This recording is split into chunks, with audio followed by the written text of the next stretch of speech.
Welcome back to Season 5 of The Rock Movers, the podcast for empowered women who are navigating life's biggest transitions, challenges, and moving life's biggest rocks. I'm your host, Karen Gray, and I can't wait for us to get started with today's guest and episode. Are you ready? Let's move some rocks.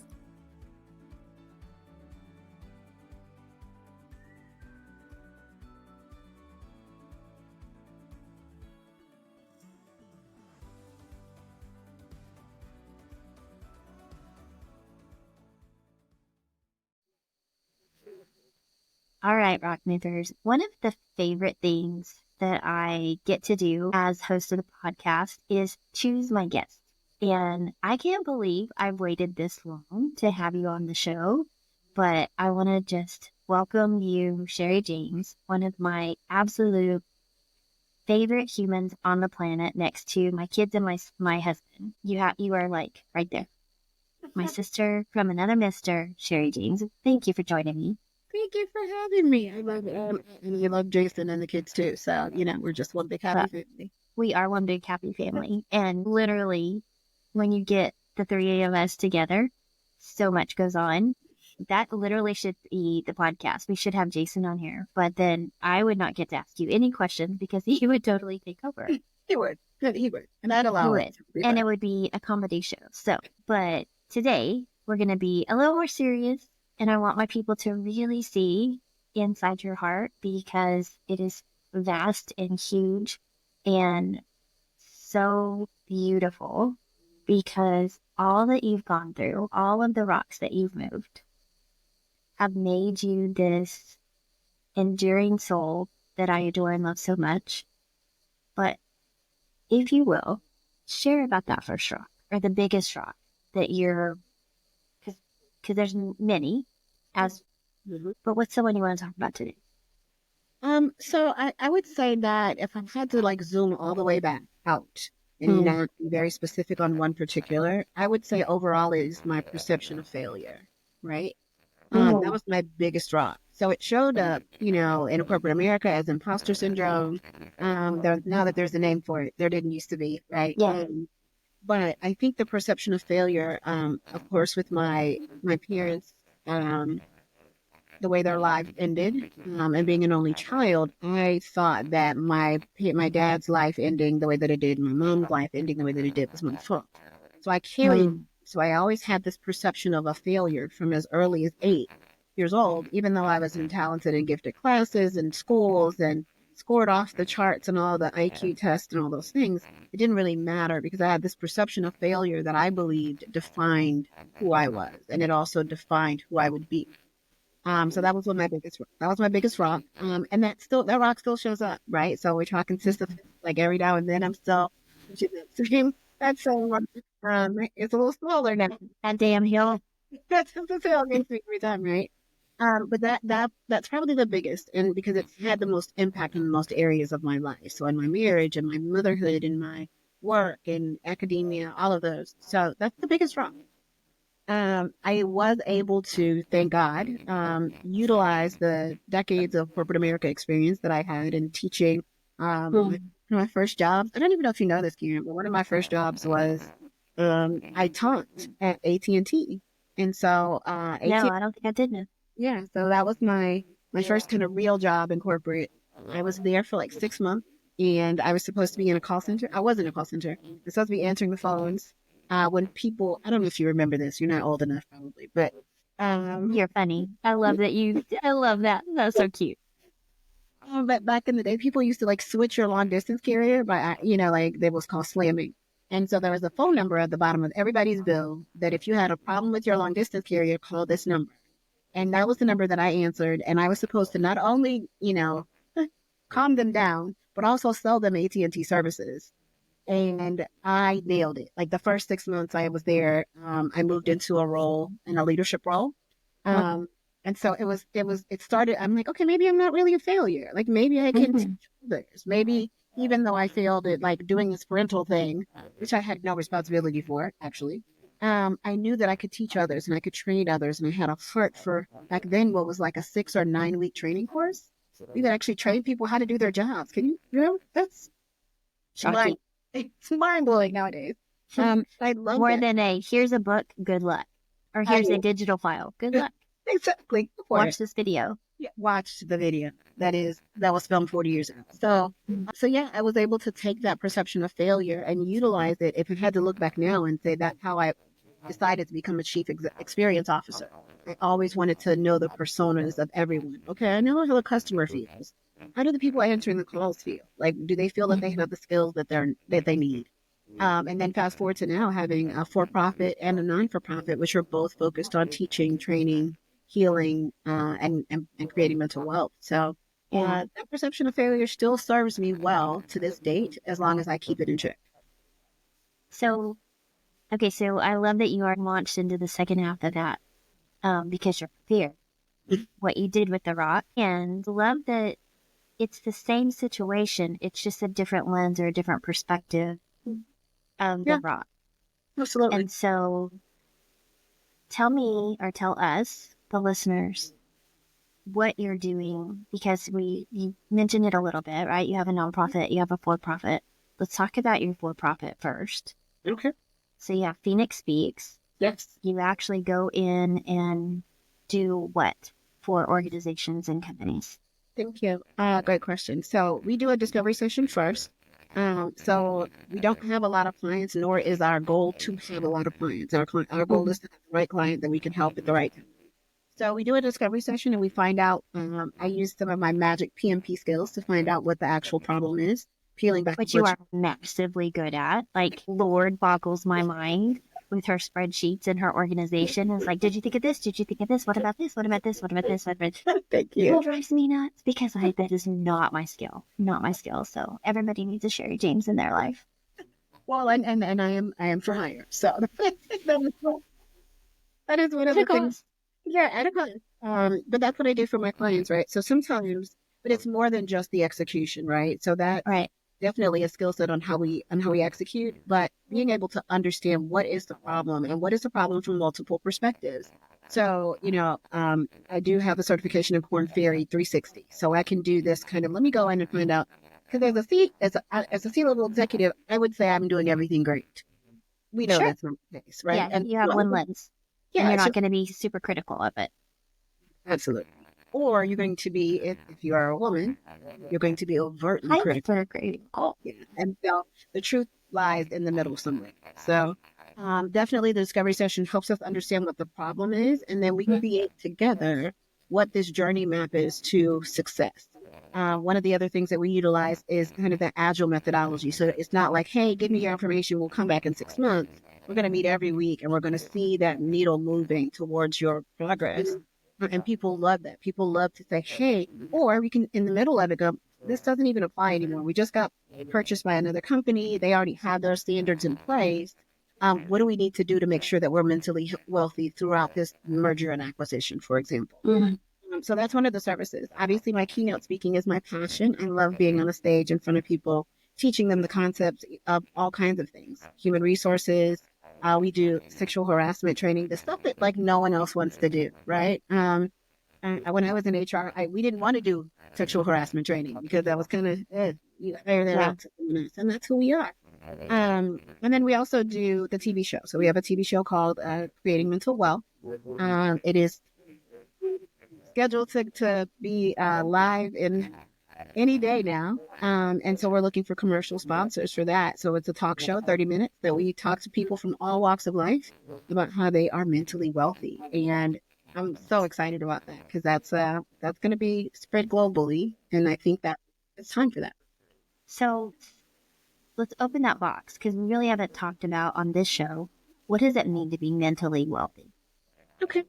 So mentally wealthy is the concept that you have the opportunity to change your situation from a mental health perspective. So one of my favorite quotes from one of my keynotes is the traffic example, right? So for your listeners who might be in a big city or a metroplex where, commuting is less than fun, if someone cuts you off on the highway, you will have a visceral, immediate response to that person. But you have control over what that response is going to be. You can decide to be like, I can't believe you. and Yeah. then do all kinds of things with your Give them fingers. the Italian handshake wave. Exactly. You can Yeah. choose to do that. But that's going to increase your heart rate. It is going to increase like the stress hormones in your body. It's going to take you time to like release those and get back. So that becomes a mental wealth withdrawal for you. Um, Now you can choose. Creating mental wealth says, I am going to choose to see this as a deposit. Okay, that person, I didn't run into that person. They didn't run into me. I'm fine. They're fine. I'm on my way. it, I'm gonna see that as a deposit. And so mental wealth is taking financial literacy terms and applying them to mental health situations. Yeah. In order to make it not so icky to talk about, right? Like, no, Yeah. today I withdrawal day, and I need my family to understand that and support that. And so it's a lot easier to talk about than if you're anxious or if you're depressed. Those are diagnoses. This is just a state of your mental health, and you determine if you're going to be mentally wealthy or if you choose to be mentally bankrupt. You have the power to do either. Yeah. I love that. Coming from a financial background, that literally makes so much sense. Mm-hmm. Like you can start out with $1 and or $100 or whatever you want to start out with, and then each day you get the same amount. You get to choose whether it goes in the negatives or the positives. Right. And you mentioned something very important. So as I do these assessments, everyone goes through a mental wealth assessment if I take them on as a trusted advisor client. And the interesting thing that you said is that you get the same amount every day.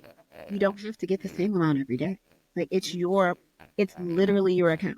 So if you wake up and say, oh my gosh, I've got 5 back-to-back Zoom calls and that's going to be a high withdrawal day. So I'm going to take a bath in the morning. Like baths for me are Mm. huge mental wealth deposit. So that means I've got to switch up some things in my schedule to handle the high withdrawal day. So definitely, I don't want you to limit yourself. I'm telling you Yeah, this. I love that.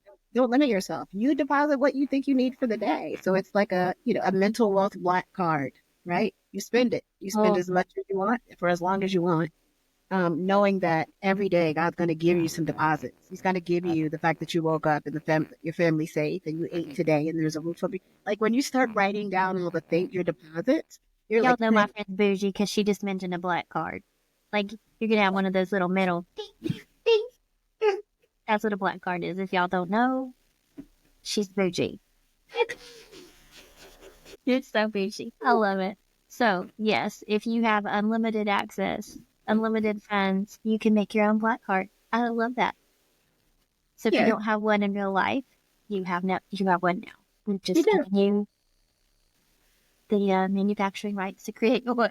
And you said it like everybody knows what that is. There's maybe some people on Earth that don't know what a black card is, and You are right, man. Thank you, Coach Grant. Thank you, Coach Grant, for correcting me. Yeah, an unlimited credit. Yes, but this you is do this is why we have so much fun. have an unlimited amount to spend.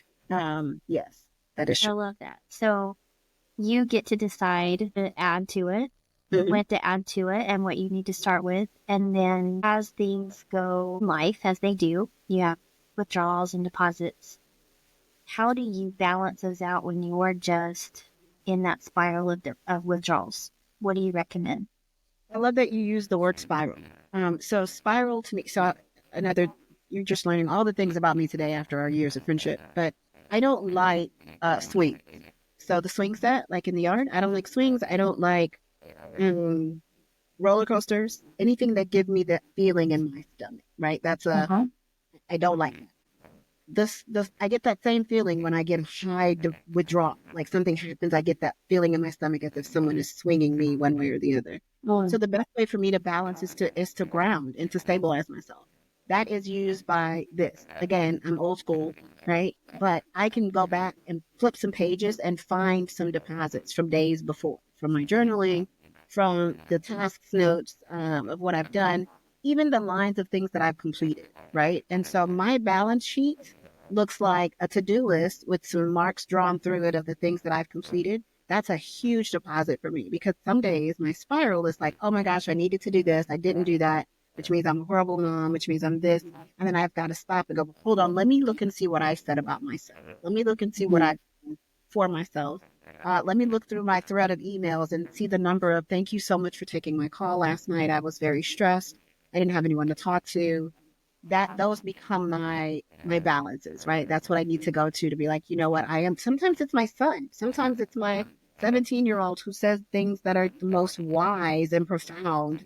He's like, Mom, you don't have to fix that today. Like, let's just rest today. So yeah, so there's always a way to go back and find that balance and find that center. If you feel like there's this visceral swing from deposit to withdrawal and then back, then you can always go, hold on, is today really a bad day, or was that just a bad call? Or, am I really drowning in debt, or am I late with one bill? Like, it gives you an opportunity gives me an opportunity to just kind of reset and rebalance. I love that. Just that reframe, which is what you do for me. And there have been so many times that just your high level perspective of, okay, that may be true in this moment, but is that really the truth? Right? Like, no, that's not the truth. You're just feeling, you can, validate that and put your big girl panties on, let's move on. Like, well, yeah.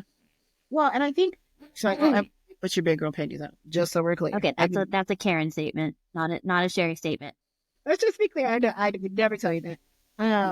But I think it's an unfair. I'm glad you brought it up, because I think it's an unfair expectation to like just pull your big girl. No, you need to feel what you're feeling. If you're feeling disappointed, feel that. Like, identify, this is disappointment. Write it down. Today I missed a deadline and I am disappointed.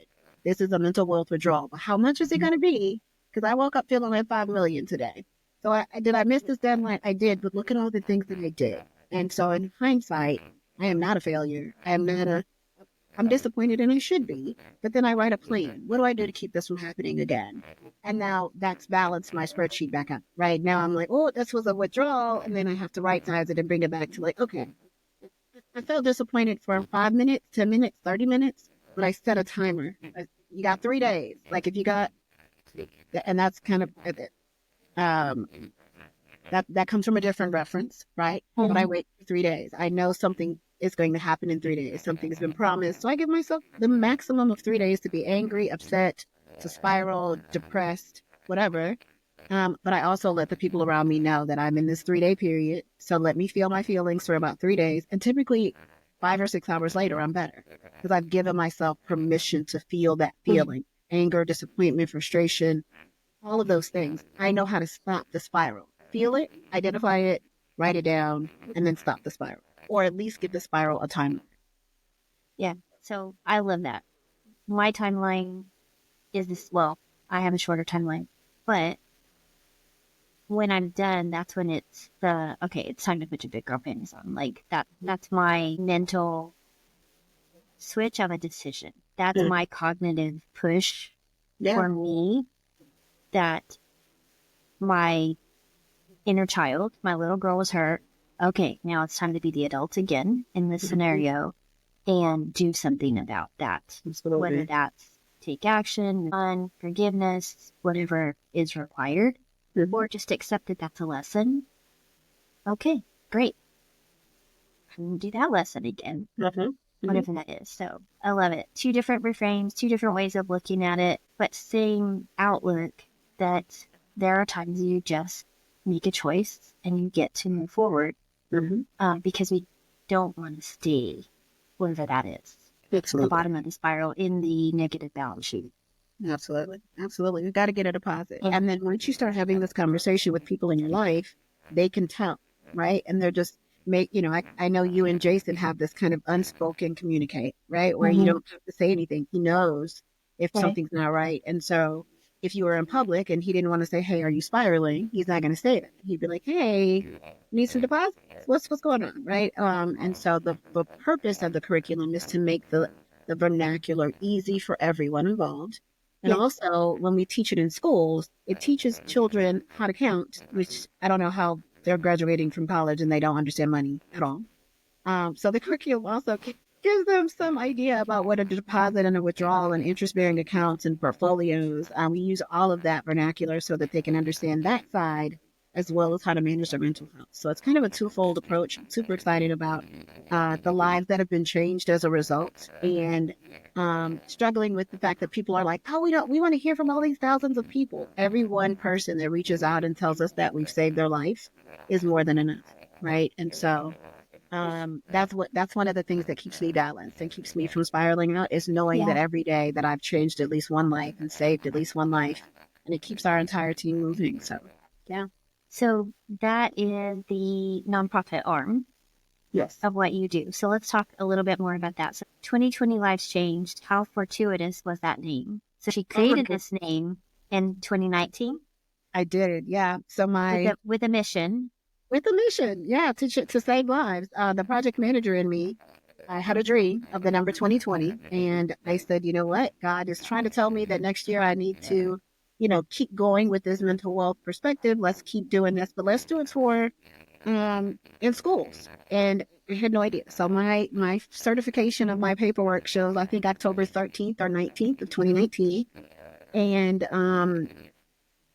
wow, I just, every time I talk about it, I get goosebumps because I had no idea. And Mm-hmm. in every interview, people ask me that, and I'm always stumped because it's just God showing up. Like Right. there's nothing else I can say. I can take zero credit. But in 2020, lives changed, and so I had already started this nonprofit. It was already up and running by the time January 2020 started. And as things declined, January, February, March, had already planned to have a Instagram TV show called With Your Mind in Mind, so that people could have a conversation about what was on their mind. This was pre-pandemic. We already did the photo shoot and had the art created. So it's awesome to see how God's timing aligned with this pandemic.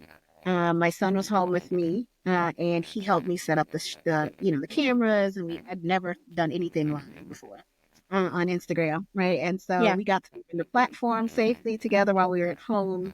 He got to talk about how he was dealing with the pandemic. We also did a series called Shelter in Peace. So when we had to stay at home and not leave at all, we were like, well, Mm-hmm. what are we going to do to keep from driving each other nuts? And it was just Miles and I and the cat. And the cat was done, Karen. Willow was done. Like, somebody's got to go to school or work or Somebody y'all something. need to leave. Leave me alone. Somebody's got I to need my go. space. Yes. So yeah, it's just been, and everything since then has just been an amazing set of doors opening, and universities and schools Mm-hmm. like having us come in and change these lives, right? So I was at Miles' school, is in middle school. I talked about suicide prevention and was shocked at the number of students that showed up and were interested to have this conversation. They're craving structure and some kind of guidance, as opposed to just hearing about how bad it is or hearing that someone else Yeah. died by suicide. You've got to balance it out for them as well. So super excited about the work we're doing with the nonprofit. And now our newest news is that we are now taking this curriculum global. So we have interest in both the continent of Africa and the continent of India, which is awesome. So Wow. it just, just when you're doing what you're supposed to do and you're obedient to the Holy Spirit, then the doors just open. And you better be ready. Just be ready. Well, That was a mic drop from Karen. that Yes. was a mic drop. Yeah, I knew about Kenya. I didn't know about Africa, but I didn't know about India. So congratulations. That's amazing. And that just goes to show you that this is not something that is specific to any subcategory, any geographic area. If you have a human body and a human brain and human emotions, you are impacted by this. And Absolutely. so I love you. Thank you for the work that you're doing and all that your life has culminated up to this point. All that you've endured, all that you've gone through, all the rocks that you've moved are for this time, for a time such as this, and for this Absolutely. purpose. So, so proud of you, and so excited for you.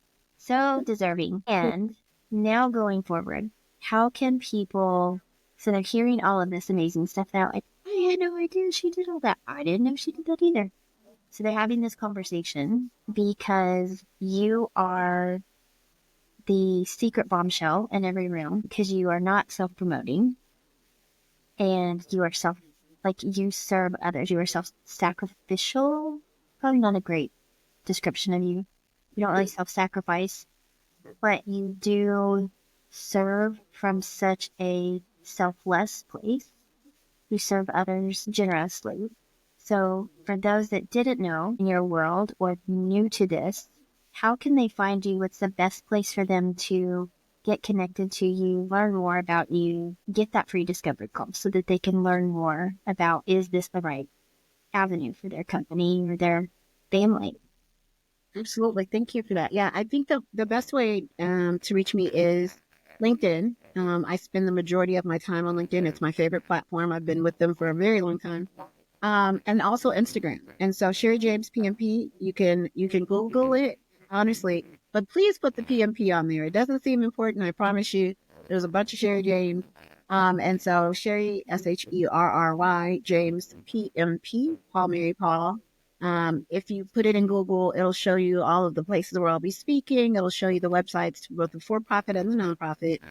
But LinkedIn is the best way if you want to get that free discovery session call booked. The best way to do that is to reach out to me on LinkedIn. Also, Sherry James BMP. So super easy to find. I'm looking forward to talking to your listeners. Love it. So, where are you speaking next? Oh my gosh. So, this is coming out in the end of August. Okay.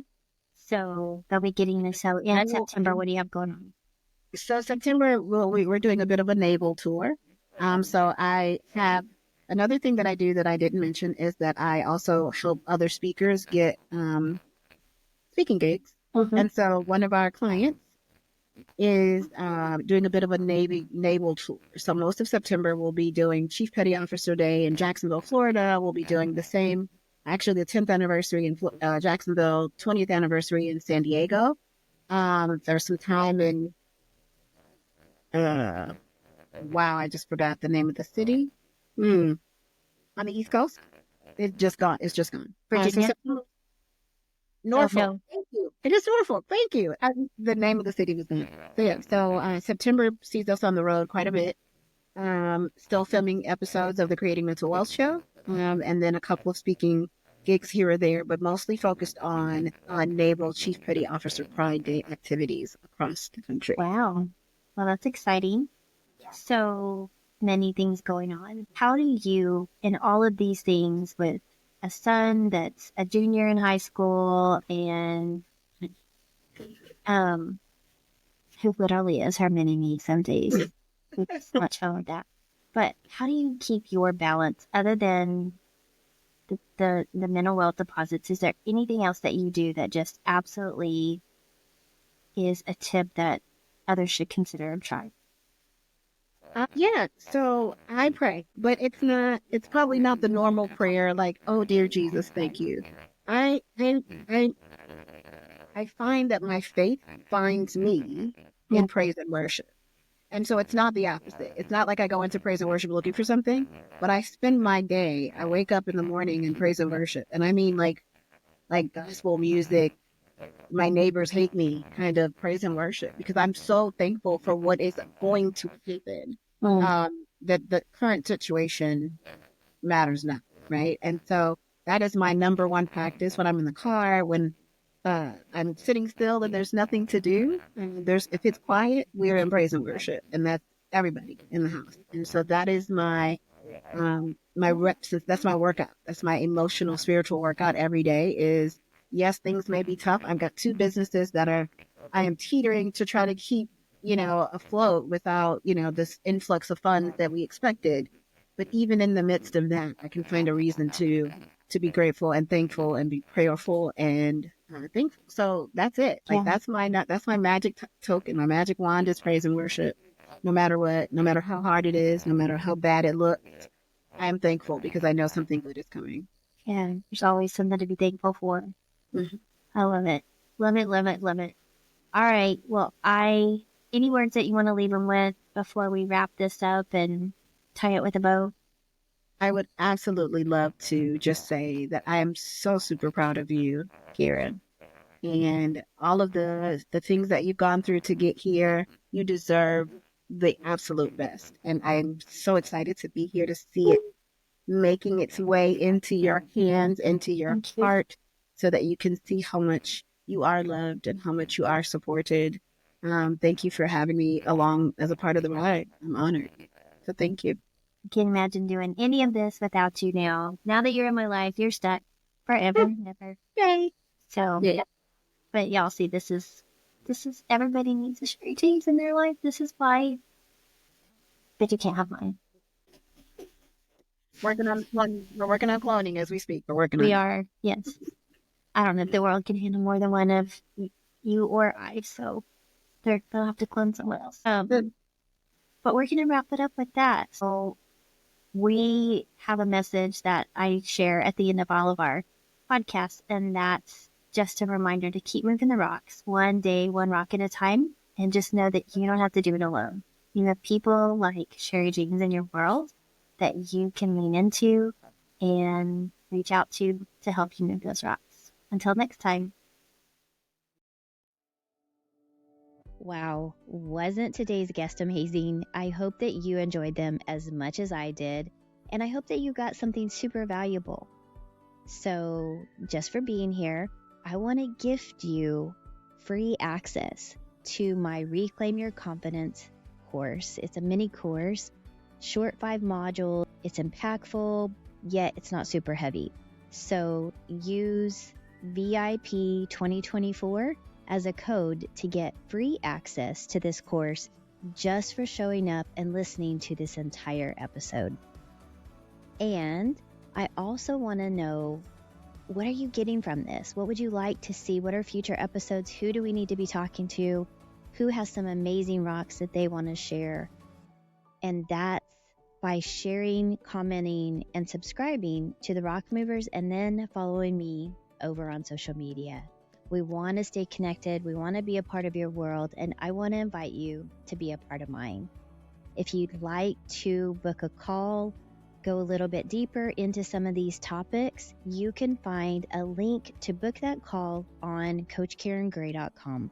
You're always invited to join me there, and I can't wait to dive into deeper conversations with you. That's my way of giving back and saying thank you for being a part of our rock moving community.